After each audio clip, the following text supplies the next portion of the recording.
it's a really fun time to see people making money off their passions, because that's where you have true happiness, man. Yeah. If we're being honest, when you're just working for money, it's usually not happiness. Where initially to be happy, you just need very basic things like shelter and food. And then it's like friendship. But eventually you get to like self-actualization. And as humans, we have this like really weird tendency where we adjust our happiness level depending on our environment. So Wherever you guys are watching this show, I would truly appreciate it if you follow or subscribe. It helps a lot with the algorithm. It helps us get bigger and better guests, and it helps us grow the team. Truly means a lot. Thank you guys for supporting, and here's the episode. Ladies and gentlemen, very special guest today, Eric Way of Corat. How's it going, man? pretty well. Sean, thanks so much for inviting me on today. Absolutely. We had a fun dinner last night, dude. Yeah. It was great catching up with you. I'm just happy. You know, I know you were traveling into town. I got a text from you like, hey, man, dinner tonight. I'm on. Whenever you're free, I'll come down. Love it, dude. And that means a lot to me because I know you're running a big company and you're probably all over the place. So trying my best. Making time for me. I feel special. Respect and appreciation is likewise. Let's start off light. Okay. We'll dive into some serious stuff later, but what's the best Pokemon of all time? I would have to go with Ditto. Ditto. Yeah. So first of all, just spiritually, I like that Ditto is very adaptable depending on the environment, the situation. It turns into what it needs to be in that given case. And also, I play a little bit of competitive Pokemon too.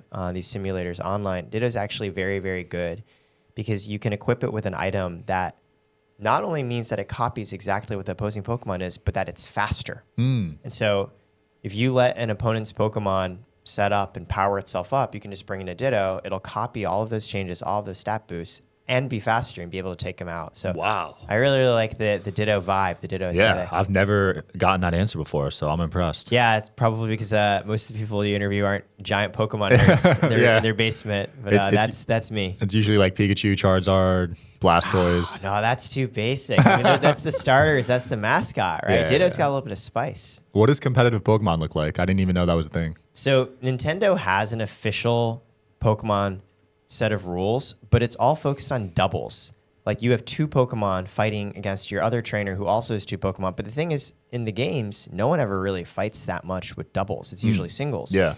And so I really love this. A bunch of grassroots Pokemon fanatics. It's not sanctioned by Nintendo. Okay. They came up with their own rule set for singles Pokemon battling, and they built their own software and website called Pokemon Showdown. It's all unofficial. It's all unsanctioned by Nintendo.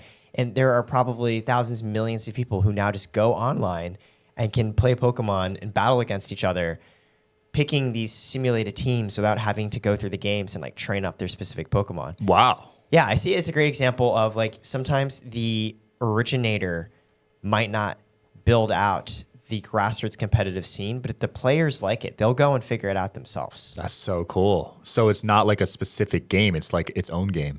Yeah, it's like its own game with its own varied rules because no one really wants to go through like the actual game and train their Pokemon to be perfect when you can just generate them and then you just got to focus on the strategic part of battling against each other. Wow. Yeah. That's it's dope. a ton of fun. And I play it way too much. I'm going to check it out. That sounds cool because you don't have to spend time leveling up to 99 and then doing all that. Exactly. And I also do a mode, it's called Random Pokemon Battle. So you get a completely random set. They get a completely random set. You don't know what you have initially until you see it. They don't know what you have either. So that is a little bit of a strategic. Oh, wow. It almost feels like like in chess, there's like the normal version, but then they have like blitz mode where you play for like 5 minutes. So I'll get in like games here and there when I'm in the car. It's pretty fun. That's cool. I'm a big fan of chess. I play every day. Oh, wow. Yeah, I play 5-minute chess. Yeah, I feel like all the time I should have been learning chess, I played Pokemon. So.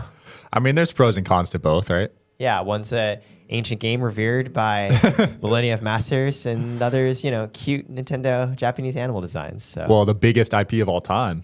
Yeah, it's kind of crazy. I think for a long time, so as you know, my company focuses a lot on working with creators and businesses like yours who understand how to use content. For a long time, we'd always hear this common refrain when we told investors and partners what we want to do. We'd be like, yeah, we think this is going to be a booming industry. We want to support them on the finances. And they'd be like, well, I don't know. Like, can you really get big off of doing content and building IP? And I'd be like, what are you talking about? Like, exactly. Look at Pokemon. Like, look at Rihanna, who's a billionaire. Look at Taylor Swift. Like, people for hundreds of years have built brands through the power of media that end up becoming unicorns. Yeah. And weirdly, a lot of folks in the tech industry, they don't value that the same way as they do as like a tech Shout out to My First Million, hosted on the HubSpot Podcast Network. It is one of my favorite shows. The hosts, Sean and Sam, have both sold their companies for over 8 figures to Amazon and HubSpot. They have on guests like Mr. Beast, Rob Dyrdek, Alex Hormozi, and much, much more. They bring on some of the top guys in their space. They'll help you brainstorm business ideas that you can start tomorrow. It's a very tactical podcast, a lot of advice and tips in there that you can utilize right away. I've literally seen almost every episode. It's one of my favorite shows. They do it remotely, which is super impressive. In my opinion, most podcasts need to be done in person, but these two know how to make it happen. So check them out wherever you listen to podcasts. My First Million. Tech platform, right? Like from a tech investor POV, obviously they really appreciate and care about companies like Facebook and DoorDash, but they, until recently, didn't really appreciate, like celebrities also can build 6, 7, 8, 9-figure brands. And so I see Pokemon like, that's an example of IP. And now the next Pokemon, I think, is more likely to come from a kid in his basement drawing designs and blowing up than it might necessarily have to come from a conglomerate. Yeah, I love to see where the creator economy is going, because at first they just relied on views for money. Yep. And now it's this branding. I feel like that's the next stage, right? Mr. Beast with the chocolate bars, Logan Paul with Prime. A bunch of creators have their own it's brands. like eventually you want to scale and like kind of do your own thing. To be clear, I don't think like the Pokemons of the world are going to go away. I always think you're going to have companies launching their brand and IP that's going to blow up. I'm just saying there could be more versions that are a little bit more grassroots. Yeah. And now there's Pokemon creators that are making millions off Pokemon content. Oh yeah. I watch a lot of them. I watched that one guy. What's his name? He opens up the Pokemon cards. Leonhardt. Leonhardt. Yeah, Leonhardt. He's awesome. And I think his story is really cool because like Leonhardt used to be a lawyer. Wow. So many of us, when we grow up, we have a passion and our parents tell us, that's like a fun hobby for you to do on the side after you go and get your real job, presumably, in law or finance or medicine or consulting or banking or what have you. Mm-hmm. And I think Leonhardt is an example of someone who went through that, was a lawyer, and now his life is focused on his passions because the internet makes it possible for you to support yourself doing what you love and sharing that with others. Yeah, absolutely. It's a really fun time to see people making money off their passions, because that's where you have true happiness, man. Yeah. If we're being honest, when you're just working for money, it's usually not happiness. Yeah, I think it sort of comes down to like, Maslow's hierarchy of needs, where initially to be happy, you just need very basic things like shelter and food. And then it's like friendship, but eventually you get to like self-actualization. And as humans, we have this like really weird tendency where we adjust our happiness level depending on our environment. So what maybe your parents who come from a different background might be satisfied with, like my parents, obviously immigrants, they were very happy just getting to a place of economic stability. For me, it's because of their work. Actually, I'm thinking about that next level. I am thinking about that self-actualization where it's not just, like, how do I literally support myself? It's because of their work that I generally can. It's much more about, like, what do I actually want to do because I want to do it? Mm-hmm. Not because I have to and I need to get the finances and income to support it.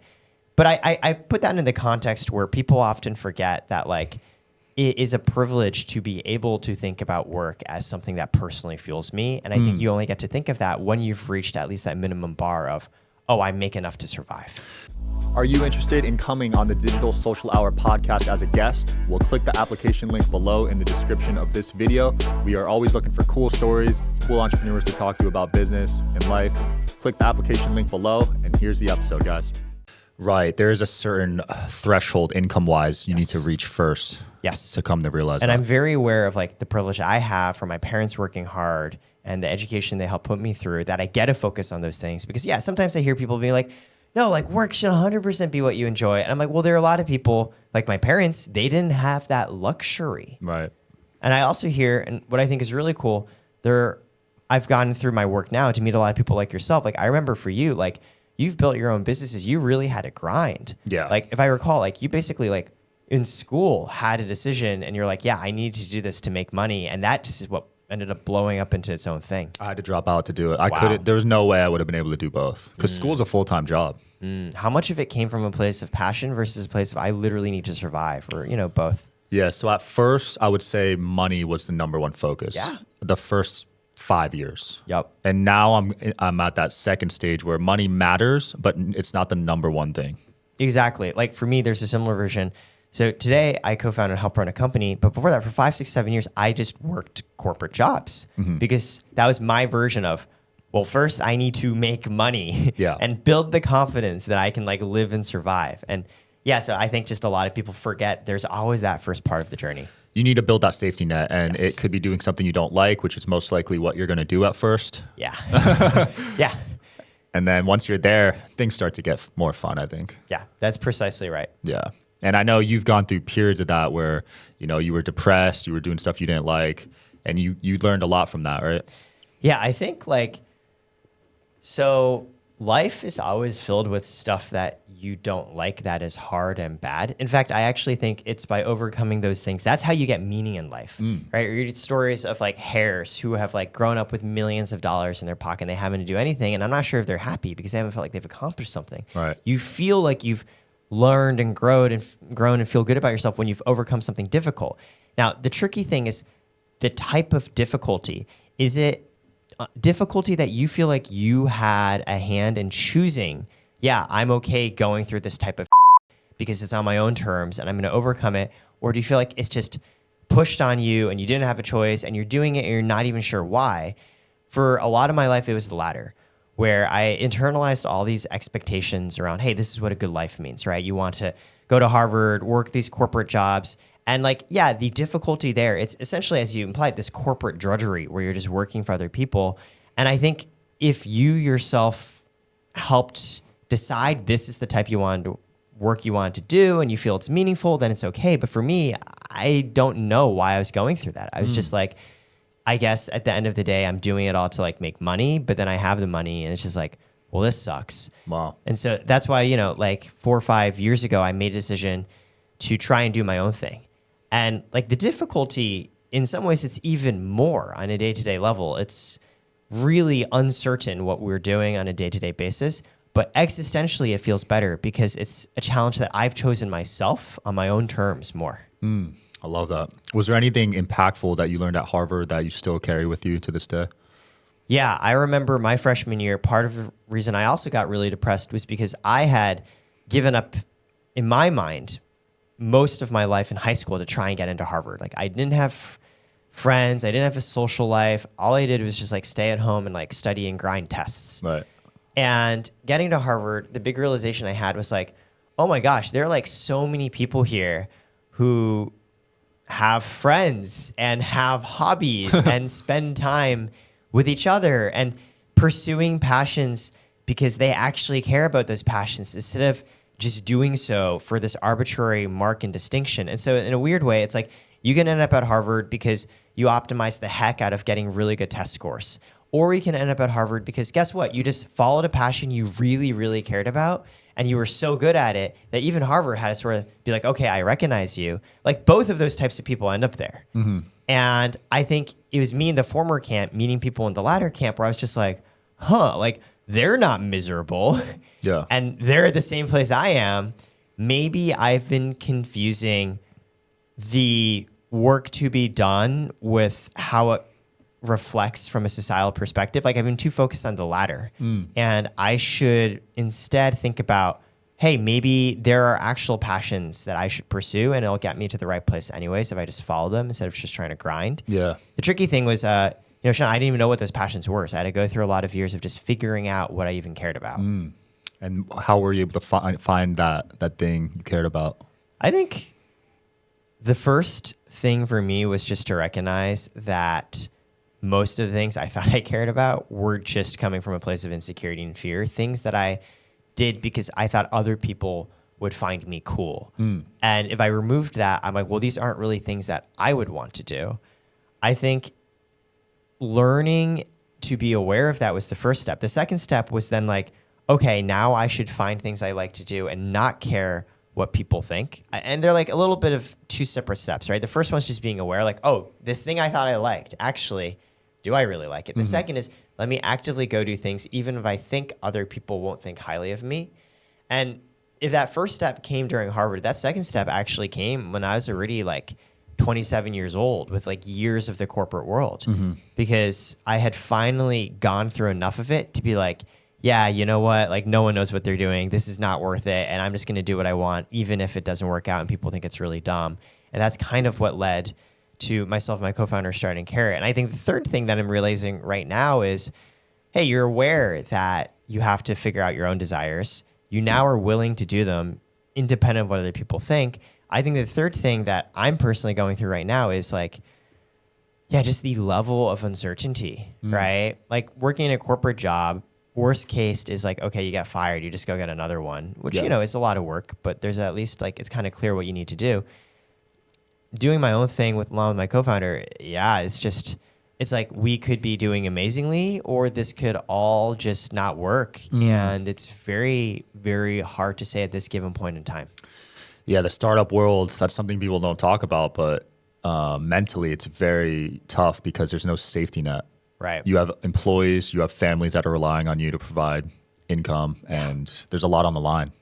Yeah, I think learning to grapple and deal with uncertainty. One of my friends, JT Barnett, once said, as a creator, the key to your success is your ability to take as many punches to the stomach as possible. Because like you put out content and like maybe it does well, maybe it doesn't. And the point he was making was you just have to keep doing it. I think that applies to entrepreneurship as well. The effort that you put in is steadily increasing, but the outcomes of whether your effort is worth it, it's a step function, right? You might see nothing for a very long period of time, and then suddenly it works. Right. But you've been grinding this whole time. That's something my co-founder told me. And so there's this mismatch where you're grinding linearly and you're just seeing nothing, and you don't know where you are. Yeah. It could be you're right just a little bit more, or it could be, no, you're going to plateau for years more. And this was just not necessarily a good use of your time. Yeah, and that's, I think, with the uncertainty, the anxiety, and there's a balance, right? Because you can also experience stress and burnout. Totally. So you really don't know where you are on that map, like you said. Yeah, I mean, ultimately, there's only two reasons why companies fail. The first, of course, is you run out of money, which is obvious and basic. But the second that people don't often realize is the founders give up.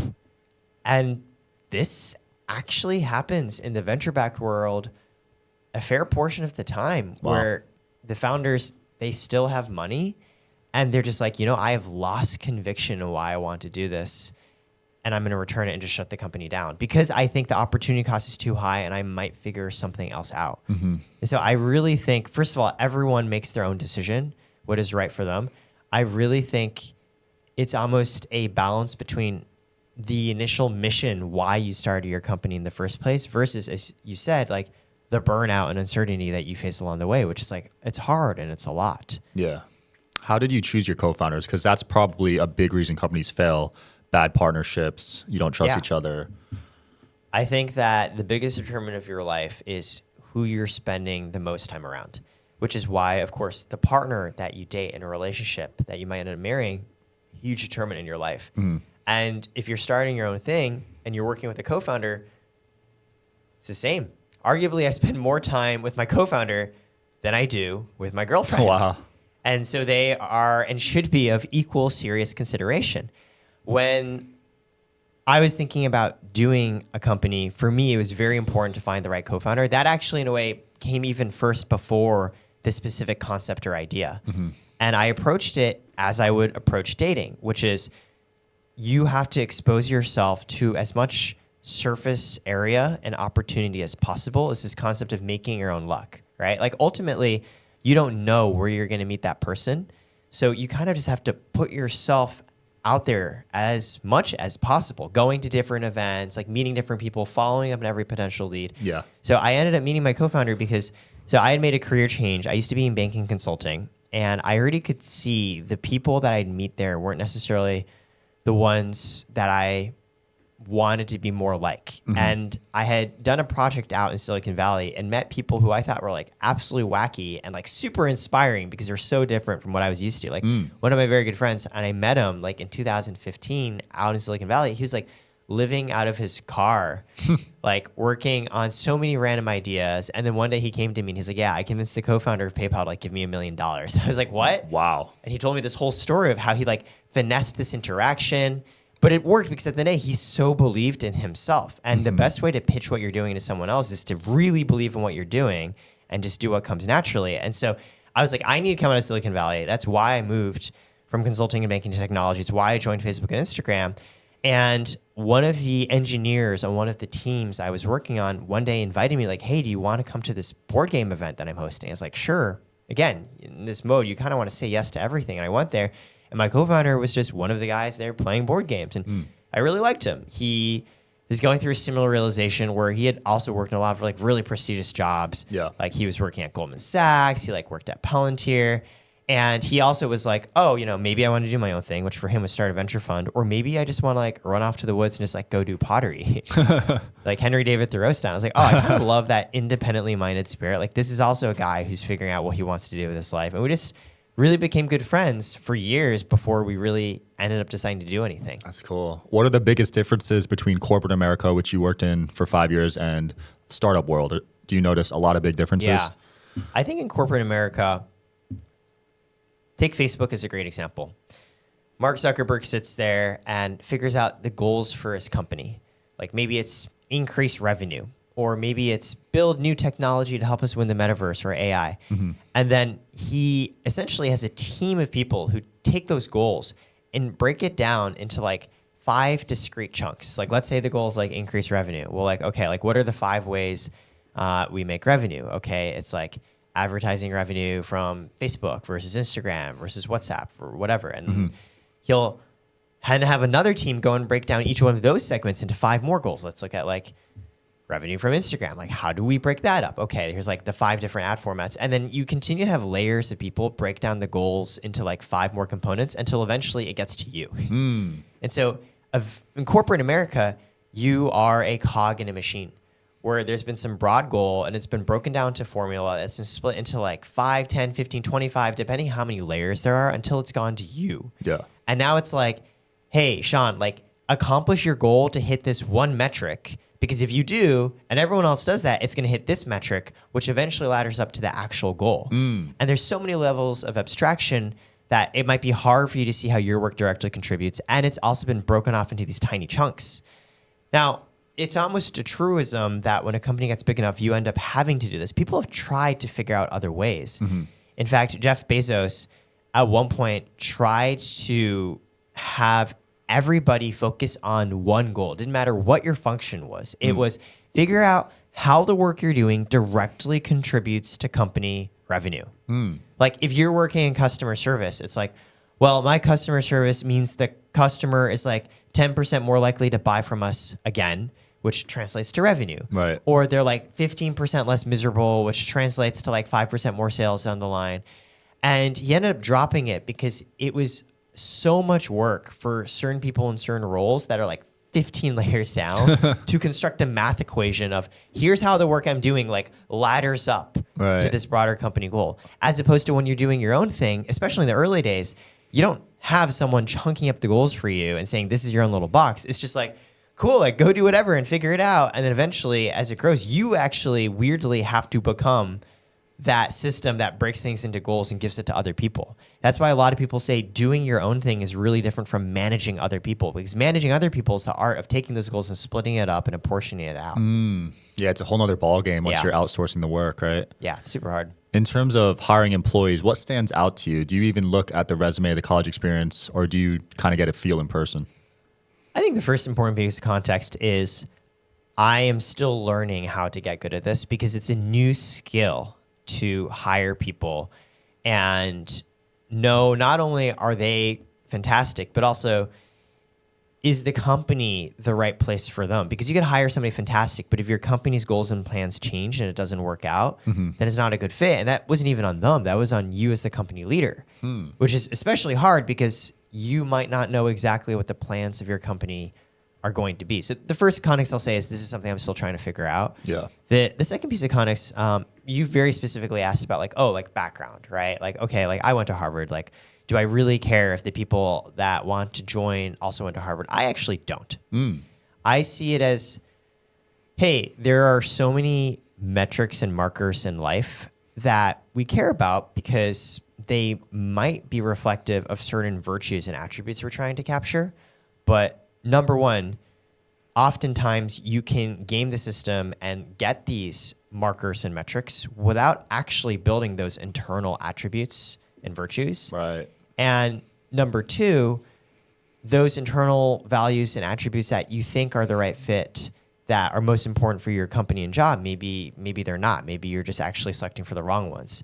So both of those areas of uncertainty combined mean that like, hey, like if you're meeting someone and they're like, oh yeah, like I went to Princeton and like raised all this money and whatever, it's like, okay, like they might actually be a really good fit or they might not, because it's really easy to, as I said, manipulate your life to hit these things without actually building the virtues that people think they correspond to. So for me, I don't actually focus on those. I try to focus much more on like, do you have, there's XYZ traits I'm looking for. Do you have them? That's a good point. Yeah. Cause you can manipulate, you could cheat on tests. You could have family alumni in those universities. You don't really know the backstory. You don't. And that goes to the first point I said where, it might just be gamed. And the second point I was saying, the virtues and attributes you think you're selecting for might not be the right ones. Say someone like actually really did like from the bootstraps, from nothing, like made their way and graduated from Princeton or Harvard or whatever. Maybe it just means they're really, really good at grinding and like taking tests. Yeah. It doesn't mean they could be good. Like, hey, Sean, you brought them in. You said like, make content for me.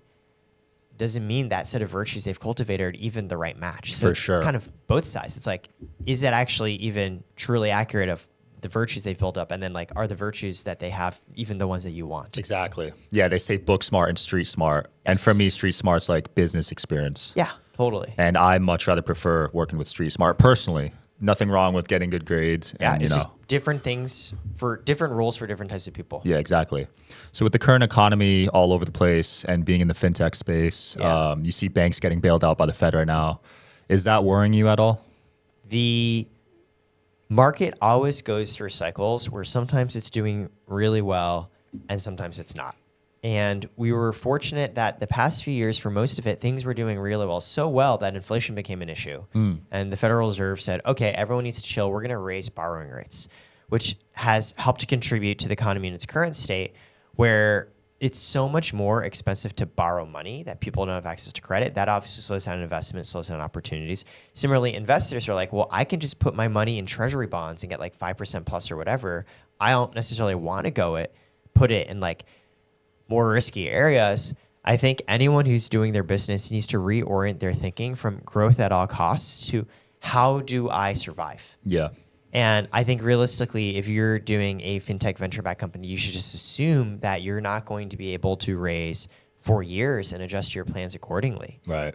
So a lot of success, it seems like, is timing. Yeah, totally. A huge part of success in life is opportunity and luck and timing and how markets are going to do. Yeah, because you completed a Series B right before this, I guess, recession. I don't know if they're calling it that. Yeah, totally. We were very fortunate on timing. And my co-founder and I don't pretend we knew what was going to happen. We just got lucky. And, obviously luck is preparation meets opportunity. We're also ready at the time. But so much of it you just don't know. I remember we were going through Y Combinator, which is an accelerator for a lot of startups for us, but also companies like Airbnb and DoorDash and Stripe. Yeah. And usually Y Combinator culminates in what they call a demo day, where startups go and raise. And it's supposed to be a big deal. Like everyone's out there on stage, all the investors are there. It's when the fundraising dynamics are most in your favor for you to go and raise. Right. And we were in the winter 2020 batch, meaning our demo day was going to be around like April 2020. Mm-hmm. I remember my co-founder and I, we had gotten some investment interest even before demo day. Wow. Which is good and happens to a lot of companies. And you make a decision, do I engage with this now or do I wait until demo day to maximize the opportunity? Right. And my co-founder and I were like, well, we really want to focus more on the business because we think we can get it to an even better place before demo day. And besides, what could possibly change in the next month that would totally destroy investor interest? Yeah. Obviously, happened. Demo day disappeared. Like in the span of 1 month, it went from like people were like, yeah, I want to talk with you. I'm interested in investing to like, nobody wants to invest because let me put it this way, when the world is falling apart and you are literally afraid if you will survive, guess what? You reprioritize your interests. And then like we're coming along and be like, we want to help influencers with their finances. Like, is this really the most important thing? Yeah. Probably not. And that's an example where timing actually hurt us. And so that's why I say like sometimes timing helps us, sometimes it hurts us. And that's just the uncertainty you have to be willing to take whenever you decide to do your own thing. Yeah. Man, timing. Yeah, who would have thought that would have ever happened too? Oh yeah, my co-founder, I remember it's like if life were a sitcom, you would have that flashback where we were literally like what could possibly change in the next month? Yeah. We should just hold off and wait until demo day. Wow. So you had to wait until ended to raise money? Well, we still raised, but it was a lot harder, and I don't think the terms were as good. So, Wow. but like you just sort of, you hope that if you just last long enough, Yeah. the ups and downs sort of balance out. Yeah. So like, right now markets are really, really bad, but hey, as long as we can maintain the conviction in funds and last through it, we think they'll eventually recover. Yeah. Has your end goal vision of the company changed from day one over time? The mission's always been the same, and that's to help creators run their businesses, because it's easier than ever to make content, to distribute it and make money.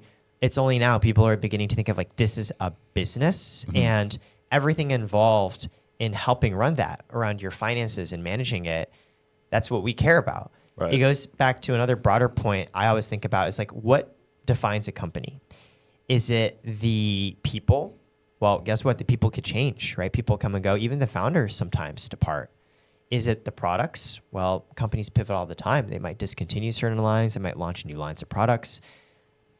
For me, I think it's not the people or the products or the branding. It's like the mission. Right. If that's stayed the same, that's ultimately like what defines a company as the same continued company. Yeah. I love that. I see content creators as sort of the modern day celebrity, because it used to be movie stars, pro athletes. Right. But now you're seeing with these content creators, they have a really engaged following, because these movie stars, they'll advertise the same product as like someone with a big YouTube and they won't get the same results. I think people really resonate with these content creators, these influencers. Do you agree? Yeah, I think what's really cool about being a creator is that it is actually an extremely broad term now that encompasses so many different models of how to make a living.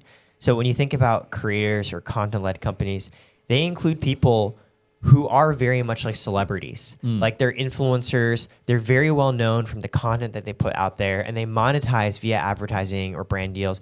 And many of them actually want to go into Hollywood. Right.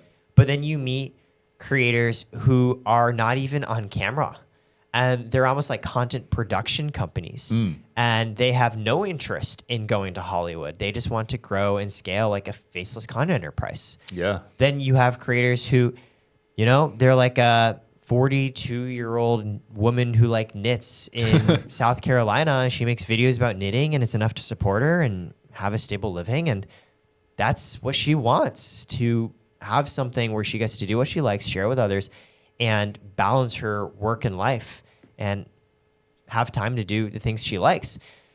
The term creator across the myriad of different platforms, Twitter, Twitch, TikTok, YouTube, Instagram, Substack, so many, encompasses all these different types of people. Yeah. So it's cool because, yes, you can try and be celebrity, or you can be more business focused, or more be an artist, or just like, no, like this is how I make a living, and it includes all of it. I believe that one day being able to make content and putting it out there to help you with your life and business will become so commonplace. It's the same way in 2023, no one's like, are you an internet company? It's just assumed, of course, obviously you're on the internet. Yeah. It's just more like, what are you using the internet for? I think that one day it'll be the same about content. Like, yeah, no one's going to be like, oh, are you a creator? It's like, well, duh, yeah, like, sure, I make content, but there's like 50 different ways that I could be making and using it. And that becomes the more interesting question. Absolutely. I mean, you see even brands now going all in on content, like old iconic brands that we grew up using and watching. Oh, totally. Like some of my favorites, like, Wendy on X, formerly known as Twitter, literally goes and like roasts people, right? Or like Duolingo has turned its mascot into this like weirdly, amusingly creepy owl, right? Owl that will like stab you if you don't learn your languages. I saw that. Yeah, and we're now seeing the next wave of creators and entrepreneurs. It's all integrated from day one. I have a few friends who run this company called Nectar. It's like a hard seltzer. It's a competitor with White Claw. I've seen them. And they have a killer podcast and content. And a lot of people don't realize the podcast started as a way to advertise the drink because they couldn't run ads because it's alcohol. Wow. And so then it becomes this very interesting question. Is it a CPG drinks company that's become so effective at content brand marketing? Or how is it a group of creators and YouTube channel who happen to have their own product that they promote and monetize? Yeah. Line actually gets really blurred. Yeah, for sure. And you've been able to crush the Corat Podcast. Speaking of podcasts, which episodes have been your favorite, really resonated with you? Yeah, no, I mean, thank you so much. We started it partially, of course, for the brand, because we interview a lot of creators and work with creators, partially because, for me, a big reason why I wanted to do my own thing was to tap more into the creative side of myself, and getting to make content, getting to have conversations with my friends and share it was very meaningful to me personally. I think for me, the conversations I enjoy the most are ones where I get to walk away and be like, wow, I've like really built a new friendship with this person. So like, I think a couple of really good examples. So there's an episode I did with a creator named Zoe Unlimited. And up until that podcast, I actually didn't know her that well. Wow. We had seen each other at a couple of different events. In fact, part of the reason I asked her to be in the podcast, we were at an event where I went in to use the bathroom. And somehow I forgot Sean to lock the door behind me. And it's an individual room. Yeah. She goes and opens the door, and I'm like in the middle of doing my thing. She's like, oh. And I'm just like, oh, this is awkward, because it's not like we don't know each other. We know each other loosely, but not well enough that like you can walk into a friend using the bathroom and be like, ha, that's funny. It's not like, oh, this is weird. So I came out, I was like, well, okay, the only way I see to address this awkwardness is to like, let's become even better friends. And I just went to her, I was like, so I have a podcast. Do you want to come on the podcast? Wow. She's like, sure. And we went into the pod, and we're very good friends now because we really got to know each other better. She's seen parts of you that no one else has seen. This is true. And so like, in a way, like I see that as you get to bring someone on a pod, and not even just the content, you get to like actually build a relationship. And so, and there are many, many pods where like Scumbag Dad, Stephen Heath, there are so many where I feel like I've now gotten to know them much better. Even yourself, we've gotten to know each other better in the course of doing pods together than we would have otherwise. And so for me, those are always the best ones. And that's the beauty of pods, I think, that relationship building. And now they're doing studies. Apparently you need 7 hours with someone to really, I guess, mentally connect with them. Oh, I love that. Yeah. So that's interesting. I had my own version of this growing up where I'd say I have to see you in like 2-3 different contexts. Yeah. But like, you see a teacher, because, I was growing up and I'd see teachers all the time in school. And like, I don't think of them as necessarily full-fledged human 3-dimensional people. I think of them as teachers. But then when you run into them like at the grocery store, then you're like, oh. And I think it ties to what you said. It's like 7 hours. You need to see them in like a variety of different contexts before you really get to know them more as like a human being. Were you that kid that went up to them in the grocery store, or did you let them shop?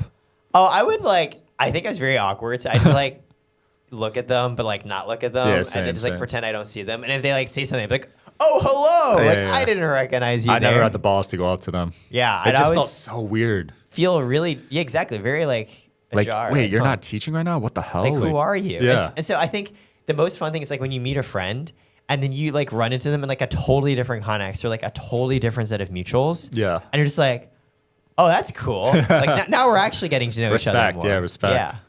Eric, it's been fun, man. Anything you want to close off with or promote? Say, Sean, thanks so much for hosting us. So for those of you who want to learn more, you can find us on Instagram at TryCarat. That's TryKarat. You can find my personal socials on Instagram at Eric Tway, EricTway. And if you want to watch our podcast, we're on YouTube under TryCarat again, TryKarat. So nice and simple. It's a great show, guys. Check it out. Thanks so much for coming on, Eric. Thanks for watching, guys. As always, see you next time.